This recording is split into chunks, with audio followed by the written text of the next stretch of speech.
What's going on, guys? Jason Euler here, co-founder of Lvnding, back with another exciting episode of the Launchpad. We've been able to feature some incredible artists this year, from Bards to Align to Tidy, and many others. Today I have my friend Nick, aka Blookah, joining us. Nick, how are we doing? Good, man. Good to be here. Dude, thanks for coming on, man. Really stoked we got to line this up. I obviously, you're coming off the same management roster there with Align, who we featured. Yep, that's right. I know you guys have worked on a tune or two, right? Yep. Good friend of mine. He was just out at the studio a couple weekends ago. Me, him, and another co-producer, Enzo, all get together and kind of play around with ideas every once in a while. So it's a lot of fun to get to kick it with those guys. Great. Well, let's start there. Obviously you're kind of coming up.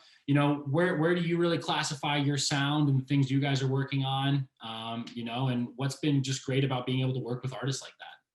Yeah, I think we all kind of bonded on like a love of just like psychedelic electronic music and like the more experimental end of stuff, even though we kind of like to make, house music or dance music, stuff that's more palatable. So it's kind of fun to explore maybe a chiller, more spaced out sound that we don't get to pursue with our individual projects. But of course, like with my sound, I think a lot of it's just about experimenting and it's trying to walk the line between what's like palatable and what's too much for the average listener. The boundaries. Yeah Well, that's good. I think you create a lot of exciting things out of that. And I know for all of you guys on your team there, like you guys are all really doing that and pushing your own sound in your own lane. Like I said, I think each of you definitely have that. And you can tell where you guys are just pushing the boundaries on that. Talk about what got you into this style of music and kind of what created Blookah. Did you always have a passion for these sounds and this idea, musical background? Sure. Well, I guess growing up, I had played in bands for years. I was a drummer. Okay. And I kind of got started listening to a lot of like alternative rock and like Radiohead, Chili Peppers, that type of thing in high school. I love some Chili Peppers, man. And then got into groove-based music, soul music, and then ultimately electronic music like years later. But I really didn't even explore the idea, the possibility of like producing music until I was like 24 years old. Okay. Wow. I was very late to the game. So it's I got into working in the music industry at 24, and 2.5 years after that was my full-time gig. So I hear you. Yeah, I just got kind of late and probably fell in love with it just like you did. Yeah, it's all. I mean, that's never too late to like find something you love and like throw yourself at it. I love that. What pulled you into electronic music? Did you any like one moment specifically or an artist that you just kind of remember? Like at that time, I was into pretty avant-garde stuff, and Flying Lotus was like huge for me, like the LA beat scene. So I was trying to make a lot of like lo-fi, very interesting stuff.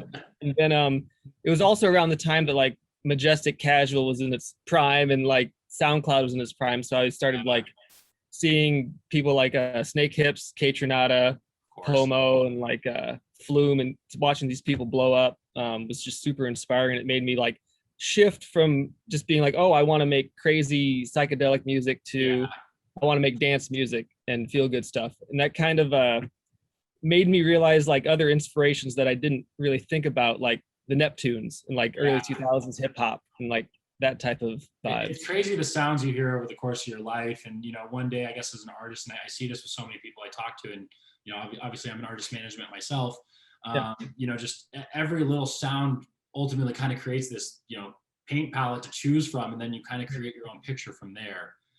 It sounds like you've really had just such a wide range of, different little influences that have eventually culminated in what you're creating now. Yeah, totally. It's like it's a blessing and a curse because it keeps it interesting, and there's always something to pull on. But I never had like a lane that I stuck to. Yeah. Like it was always like a kind of starting at zero, whether it's learning to play keys or picking up a guitar. Yeah. Or like learning to produce. It's like back to square what were some one. of the ways you got off square one and really started? You know, how'd you educate yourself? How'd you start to problem solve as you started trying all these things? You know, YouTube's the great teacher, you know, but I think I just spent, you know, an hour a day, a couple hours a day just before work or before bed, just sitting with an instrument. And I think since I started as a musician, it was kind of important to me to just stay connected with like learning an instrument and like actually physically playing something. Because I was just never very good at like picking out samples or like just you know, staring at a screen. It was that organic sound that always caught your ear, it sounds like. Yeah, I needed that to like keep me engaged in it. But like that. Well, yeah, it sounds like a lot of your influence too is that live, you know, influence and act that you see there as well. Yeah, totally. Well, very cool. So, you know, obviously you find your lane, you got into sound and you started pushing, you know, where's the first moment where, you know, something clicked for the Blookah project and you're just like, okay, I'm on to something here. Hey, you know, someone's starting to notice, you know, some traction starting. What was that like first moment for you that you really reflect to? The first moment. Well, I played a couple shows where I was doing a live set and the reaction from the crowd was really like the great feedback I needed that I hadn't gotten since I played in the band with, you know, drums, and I felt in my zone because I always felt a little bit like an imposter in the electronic music world. I still feel a little bit like I snuck in, still like I'm faking it until I make it. So that was like a great feedback for me, playing some shows and not even like huge crowds, but just really enthusiastic crowds. Yeah. So that did it for me. Yeah. I love it. And what's that live performance look like for you, just so our audience out there can really understand, you know, instrument wise, you know, walk us through it. It's always changing. I have a couple synthesizers I bring and try to just add a level of like improvisation to the songs that are mine. Which is so cool because if you're a listener at that point, that's the only time you're hearing that, you know, and it's just something so unique that you're not going to see in a DJ set, just playing more times than not. Yeah, truly. And I love DJing too. It's something I had to kind of teach myself, but coming from a background of being a musician, it's like, you know, Talladega Nights. It's like I don't know what to do with my hands. Like I feel like I need to do something. I need something up here to work with.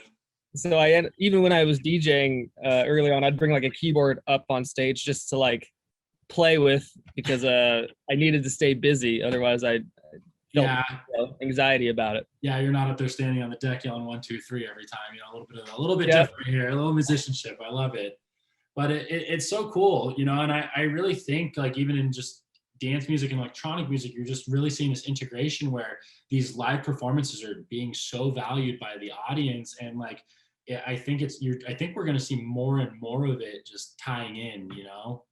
Yeah, totally. It's really this resurgence of, hey, these dudes who can play some real instruments again, you know, and they're not just behind Ableton all day producing. And hey, no slouch to anyone doing that, but just bringing that feel back and that performing aspect. It's a whole different look. Yeah, and I love the DJ thing too. It's all love, and it's all. I mean, it's great to watch a good DJ set too. I think for me, it's just that background of like loving to see live music, you know, and seeing someone who really knows their instrument and like expressing themselves that way. It just feels like you can kind of transcend yourself and get out of my head when I'm performing. Yeah, exactly. So like when I'm DJing, I'm constantly like, how's the crowd reacting? How's this going? Like it forces me to like really hone in on what I'm doing. Yeah, you can't have those other thoughts under your head. It's just execution and knowing muscle memory from repetition at that point. Yeah, totally. I love that. Let's talk about some of your show experience, any events just off the top of your mind that you immediately think back to. You think back to a time when you were performing, like what's the first show that just pops back to your head if you think back to one of your performances? I have a couple of great shows. There's a rooftop party in Dubuque. Okay. Small spot that has like a really great scene there, and I did a live set there, and it was just one of those moments where every song I brought, I had something planned and it went a completely different direction than I thought it was going to go. And it was literally just me feeding off the crowd energy. And it like, I was playing things I didn't know what I was doing. I was like, this is crazy. I leveled up like subconsciously. And then also I've got to DJ a couple times in Chicago, and one time was just a really enthusiastic crowd. I was opening for Timmy Trumpet. Totally different vibe than the stuff I make. But I was like, yeah, I'll open. And I ended up prepping like a harder set than I would normally play. But the room was so enthusiastic, and it really kind of made me want to like play a little bit harder house music and experiment with like, you know, darker sounds, I guess. Yeah, absolutely. You know, being a live performer, you know, I've seen a couple DJ things going on. Being a live performer adds a whole other element. Have you ever had just horror stories where something didn't get plugged in right, or, you know, oh my God, there's a lot of moving pieces to what you do. Yeah, I have one that horror story. I have one that still haunts me to this day. I was playing at Dance Festopia. Okay, yeah, Kansas. Yep, I was like, it was early on. I won like a DJ competition to play the festival. So I get there, they had me at the last possible time slot. So I'm like 6 a.m. on a Monday. So this is like, so I'm up all night getting ready to play. I'm going to the stage, and the guy before me is just playing like the hardest rhythm dubstep. And I'm like, I like to play like deep house, chill vibes, you know, like disco type stuff. So I'm like, oh, I'm just going to do my thing. It'll be cool. I get up there about 5 songs in, I'm feeling good. Power goes out to the stage. Oof. And this is the last show. So everyone's like, well, like, should we stick around? Yeah. So like people end up sticking around a good amount. They get power back to the stage. My controller doesn't work. So I have to DJ the whole hour using my mouse pad, just nudging tracks up and down. It was a nightmare. I was sweating. Wow. I've heard some bad ones, man, but dang, I've never heard someone having to go to resort to a laptop. Wow. I was already feeling out of my element. Yeah. Trying to win the crowd after they just been so brutally hit with like bass and wobbles. I mean, that's one of those points I would have got a SoundCloud, but like, what mix do I have that can work here? We got through it though. Yeah. No, it's cool. And I mean, God, that just makes for such a cool story. And, you know, even watching the trajectory of your project and where you're growing and the team you're on, you know, that's one of those things you're able to hold on to and, you know, come on a show like this and share. You know, our viewers on the Launchpad love just those kind of unique stories. But I always make sure I try and get one out of whoever I'm talking to on one of these. But yeah, but talking on that trajectory, you just had one of your tracks supported at a pretty big festival by one of your boys. Tell us a little bit about that. It Goes in Waves was a collaboration between, as you know, Enzo and Align, two buddies of mine. It's one of many songs we got working on just out in Chicago, and it's really great to see, you know, Enzo taking off like he is. He's definitely earns it. Yeah, he's put amazing artist, great producer. So seeing him kind of champion some of these songs on those big stages is definitely fuel for the whole team, and you know, what's it feel like seeing that as you come through and you just, you know, so you see a wave of just thousands of people listening to something you helped create? I'm not an artist, I can't understand that. What's that feel like? I mean, it's a great feeling. It's just little cookies in the cookie jar that you can grab when you're feeling like you know, because as you know, a lot of artists, you know, you go through the waves of self-doubt and is this good enough? After a year like, you know, 2020, like I can't imagine what artists hit. And, you know, myself working in the music world, we all hit that. So that one had to feel pretty damn good coming out of the COVID year. Yeah, little pat on the back, little extra shot, just like you got this. Keep going right now and keep going.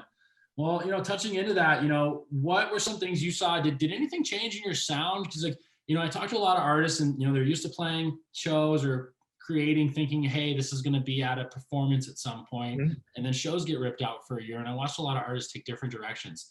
Did anything change or happen in your sound, or with all the time you like just experimenting? You know, what happened last year as shows left and you're still trying to create music?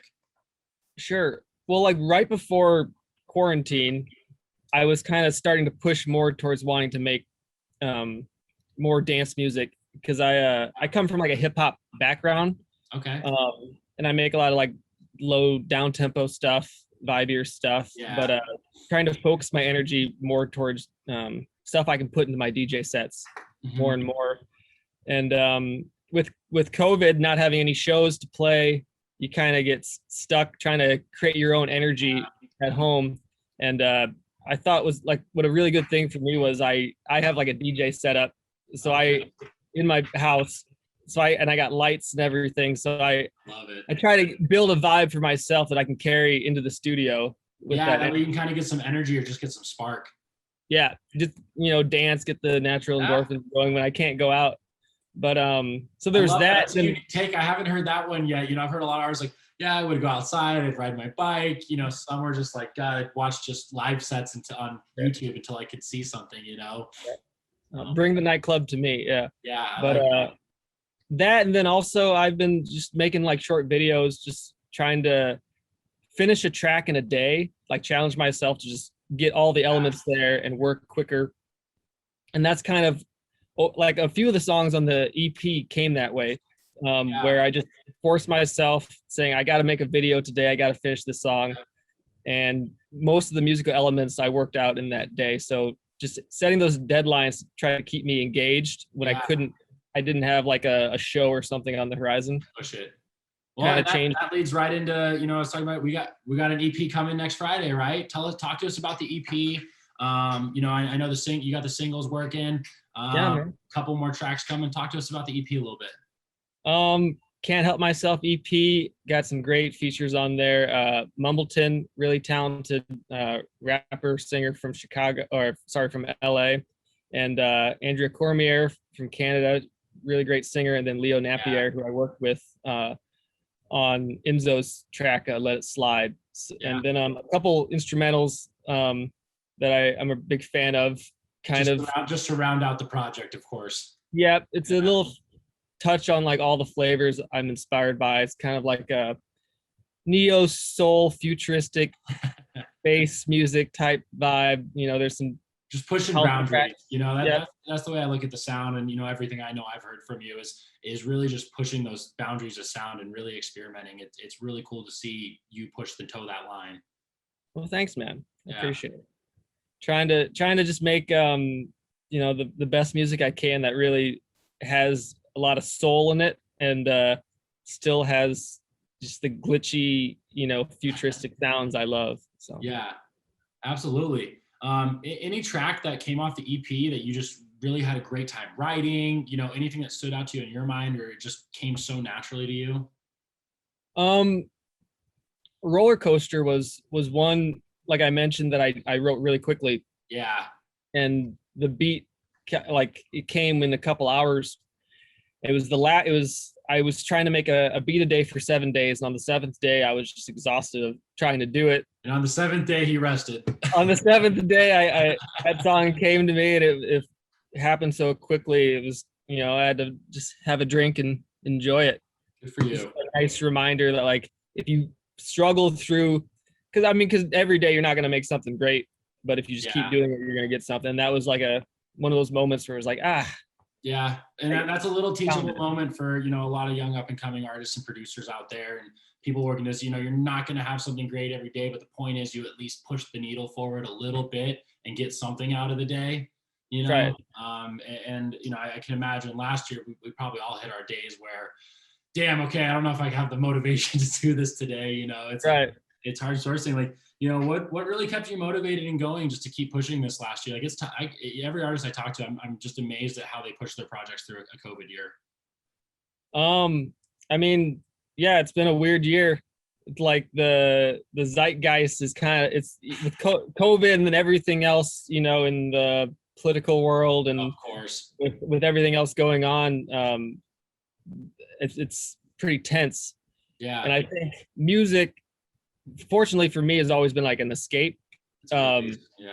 And for better, for worse, whether it's, if I'm not dealing with the problems in the world, that's not a good thing. But for me and my mental state, like being able to come to my studio and just like jam on something until I feel inspired has been like, have that time to unplug though, or just direct your mind elsewhere. Otherwise, we'll all go crazy, right? Yeah, totally. So just staying working on music has been helpful. Yeah. And, apart from that, just hanging in there. I think it's been a tough year for all us artists. Yeah, but lights at the end of the tunnel. You're watching your tracks getting played at big time festivals. I have no doubt we'll be seeing you on some shows and stuff soon here. I know your manager Nick's out there hustling always. So Yeah, man. that's awesome. I can't wait to get back out there.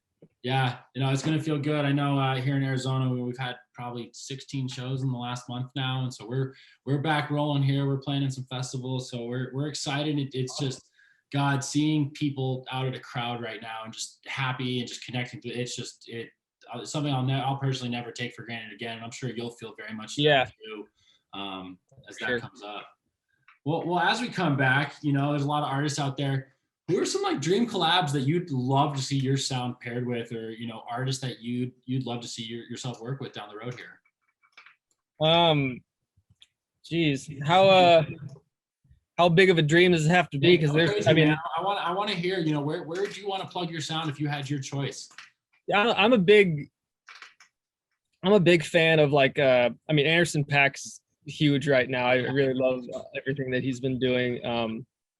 Monte Booker, fantastic producer. I love the stuff he's been making. And then like I said though, like Snake Hips has been a huge influence. I saw them on tons of flyers pre-COVID, and I saw them at McDonald Mountain Music Festival out here at my last festival right before COVID hit, actually. Yeah. So and I love their sound so much, the way they incorporate the old, throwback hip hop jams with the newer electronic music. Yeah. So those are a few. There's so many. I'm always just open to like collaborate with anybody really. I love getting in the studio and jamming. Yeah, absolutely. How hard is it as just an artist finding that workflow collaborating compared to getting that workflow personally? Does it really just depend on the song, or is there just times where it's like, hey, I really need to work with someone here? Or doing stuff over the internet's a little bit weird for me, because someone sends you something back, and then you have to negotiate what you guys want to happen when you're not. It goes back to your sense, like you mentioned earlier in this, is it's easier for when you can grab it, see it, feel it, and go from there too. So I can imagine working online is quite the hassle sometimes. Yeah, but I feel I kind of get energized by being in the room with other people, like having the pressure of having to make something happen like right now. Yeah. Where if I'm by myself, I'll be experimenting with a sound for way longer than I need to. Yeah. Just, trying to explore something. But I kind of thrive on that collaborative environment. I guess it puts a little more pressure. You're dealing on someone else's time level now too, and maximizing the opportunity presented in front of you. Sure. Yeah, and I kind of like to perform. So if I have pressure on me, I feel more comfortable in a weird way than being my own critic in my space with no one but myself to. Yeah. And what do you think's really fostered that for you? There's that ability to perform when you kind of put a little more pressure on yourself. Is that something that you've always been that way, or is it something you kind of has being in music it brought that to you over time? Yeah, I think so. I performed as a kid. I sang and did whatever. I wanted to be an actor. So my whole life I've been putting myself in uncomfortable situations, and really hate being terrified of performing, but also getting the rush after you do it. Yeah, exactly. When discomfort is where growth starts, no matter where it is. So, that's cool. You kind of just threw yourself even against what felt natural to you, just into it.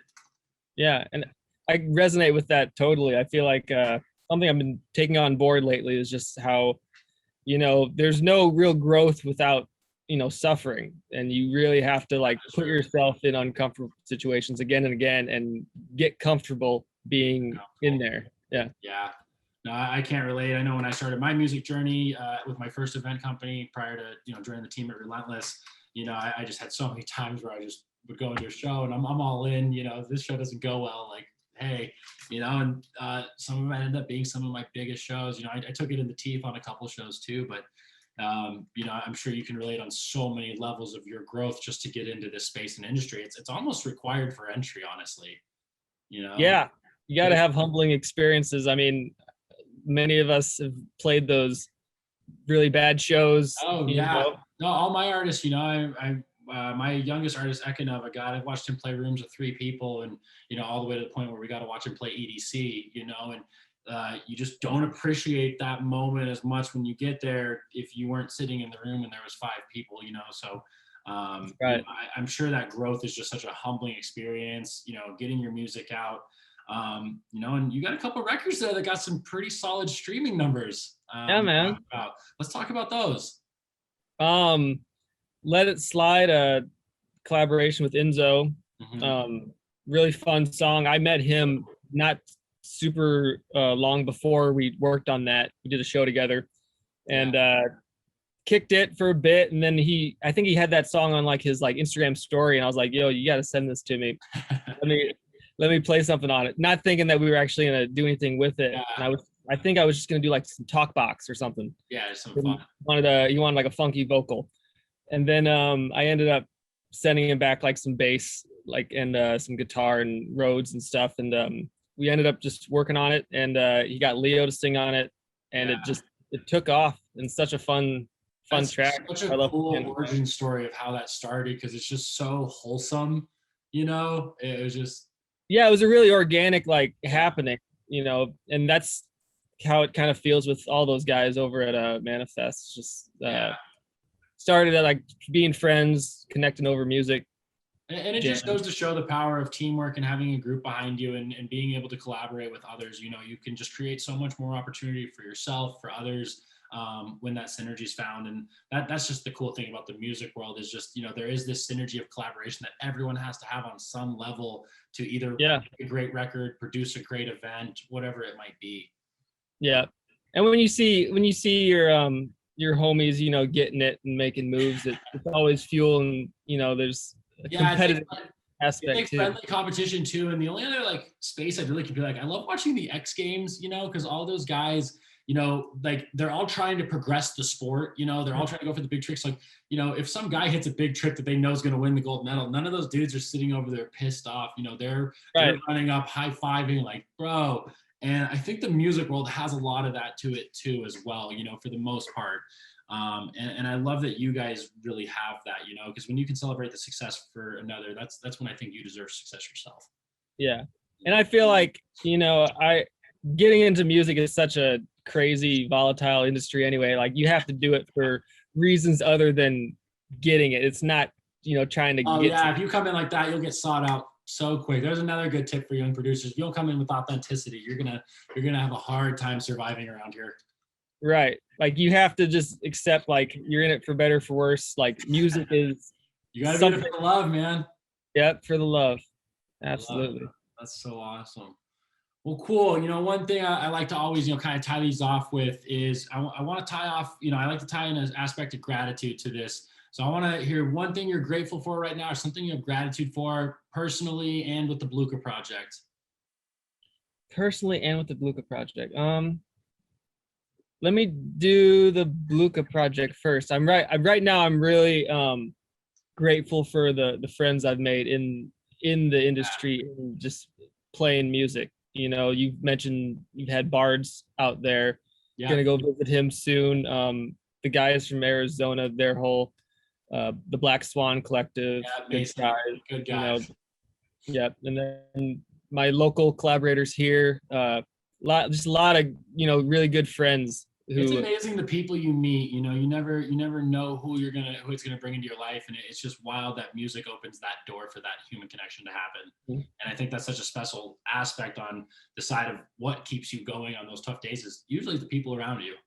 Yeah.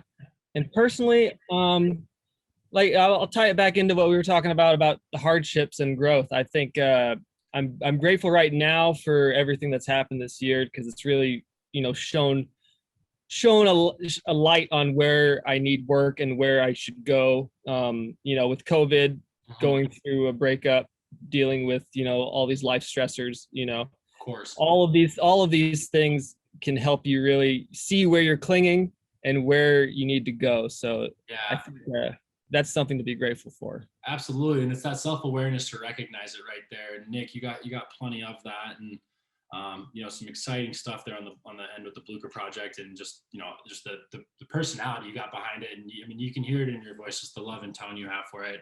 As you talk about the people you work with, the music you're making, like it comes through here, and I love that. What are you excited about coming up? What are you looking forward to right now? I know the world's opening up. We're getting back to this level of normalcy. What wakes you up every day right now? I'm so stoked to start getting ready for more live shows. Of course. Got a bunch of new music in the works that I'm really stoked about. It's the best stuff I've made.